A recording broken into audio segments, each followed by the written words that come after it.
Here again is Joe Verde, a leader in dealer management and sales training, with some tips and insights on the car buying process.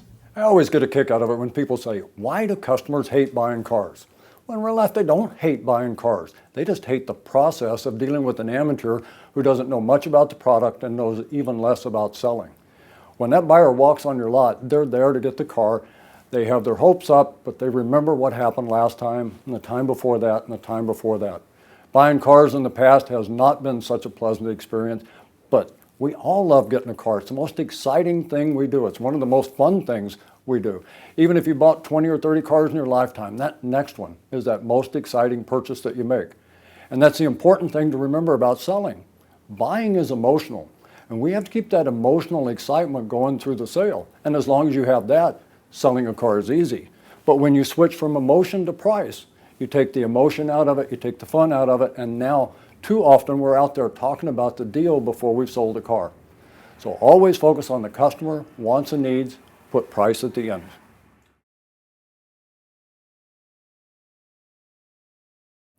I started selling cars about 30 years ago. I was straight from the Army, needed a job. I did like a lot of you guys. I went to the newspaper, found an ad that said no experience necessary because I didn't know how to do very much. I wanted something that paid well, so no experience necessary, we pay a lot, highest commissions in town, build a future, demo. Now, I'm not sure which of those got my attention. I didn't even know what a demo was at the point.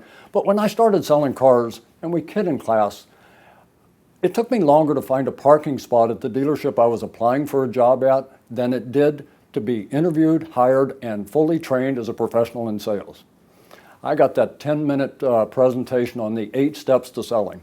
They weren't correct, and we had no training to back that up. So I spent the next 5 years as the 8-car guy working really, really hard, but I didn't ever accomplish very much.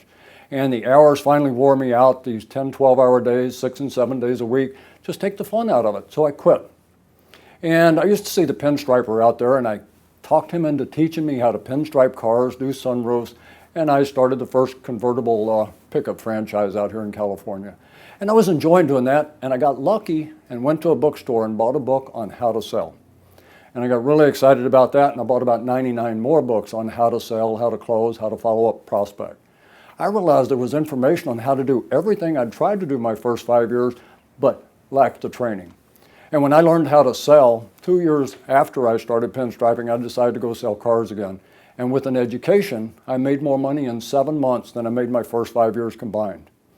One of the most important things that we try to get people to understand in class is the more education you have, the more money you're going to earn because you learn how to handle all these different situations. So go get your education in sales and you'll change everything that you dislike about the car business, and it'll be one of the most fun jobs you ever had.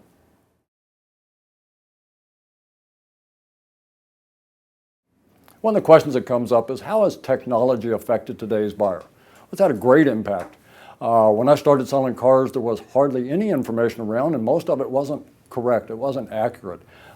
Information changed faster than they could print new booklets.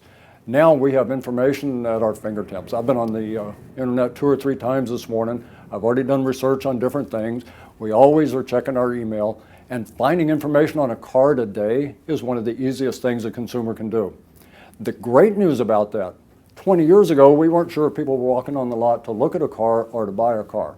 Now, after they've done all this research, you can rest assured that when they walk on your lot, they're there for one reason, and they just need you to help them get it.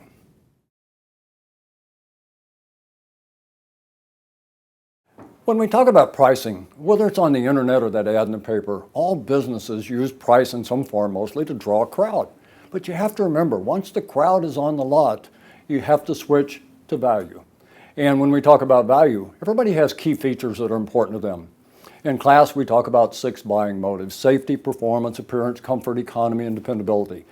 Buyers have 1 or 2 of those that are really important to them, and hardly anybody is concerned or cares about everything. The problem is, we have too many walking, talking product knowledge experts that know everything about the car and want to share it all with the customer. So not only do we have to take price that drove the customer to the dealership, but now we have to get rid of it and change that to value, and we do that by asking questions. You have to find out what's important to the buyer. My buying motives are a quiet vehicle that's got a comfortable seat. I don't care about coefficient of drag, and I'm not even sure what it means. I don't understand cubic feet. I understand golf clubs in the back of a vehicle, or how much stuff from Costco I can put in there. Price draws a crowd, then switch to value. This is an emotional purchase, so we have to get the value in there and get people excited before we start talking price.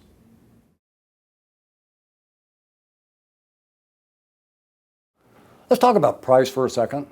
You know, my first 5 years, the only questions I was taught to ask were about price. What do you want for your trade? How much do you owe? What do you want to spend? How much do you have down? What kind of payments can you guys afford? J.D. Power just released a survey back in March, and they asked the 10 most important things of buyers. Price wasn't on the list. And it was very clear in the article that price was not only on the list, not only not on the list, neither was trade, down payments, or anything else financial. Okay, but when they show up on the lot, price must be most important. I get it. They're concerned about safety, performance, all those other things, but when they get there, surely price is most important. Actually, it isn't.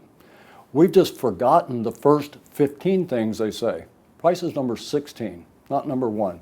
They come in and ask for that white SUV, captain's chairs, heated seat. They want the power tailgate button in the back. They want the 22-inch wheels. They want all the equipment, and they list off all these things again and again, but we don't hear them. What we hear is the very last question, and what's that going to run me? And then we jump on price and we start making price presentations instead of value presentations. One of the most important things is finding out what's important to the customer. When Bob says, I have a bad back and I drive 200 miles to the river, that's the key feature that you need to focus on. We teach salespeople to give targeted presentations. Not everything you know, the things they care about. If Bob has a bad back, he wants a backup camera so he can hook his boat up without banging it.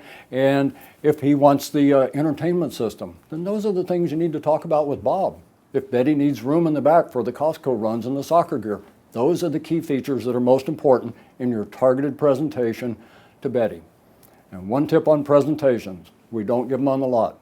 We gather information on the lot, we get behind the wheel, we do a targeted presentation each time we trade drivers. So price will get people on the lot, but you need to get away from it as quickly as you can.